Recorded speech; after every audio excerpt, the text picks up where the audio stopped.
আসসালামু আলাইকুম রহমতুল্লাহ। আলহামদুলিল্লাহ। ১৭৯১ পদের খাদ্য অধিদপ্তরের নিয়োগ লিখিত পরীক্ষার সময়সূচি প্রকাশ। দ্বিতীয় পর্যায়ের পরীক্ষার তারিখ ২৬ আগস্ট ২০২৫।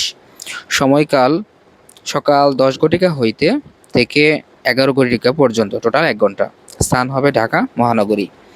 তো আমরা সেভাবে প্রস্তুতি নিতে থাকি। আর এখানে দ্বিতীয় পর্যায়ের বলতে ড্রাইভার গ্রেড, শুধু ড্রাইভার গ্রেডের পরীক্ষাটাই হবে। তো আমরা আগে পূর্বে ঘোষিত 25 ক্যাটাগরির আর কি পরীক্ষা হয়ে গেছে অলরেডি। এখন আমরা যে আমাদের সামনে যে পরীক্ষা সেটা হলো 29শে আগস্ট ২০২৫ ড্রাইভার। আমরা সবাই সেভাবে প্রস্তুতি নিতে থাকি, সকলের দোয়া ও মঙ্গল কামনা করে।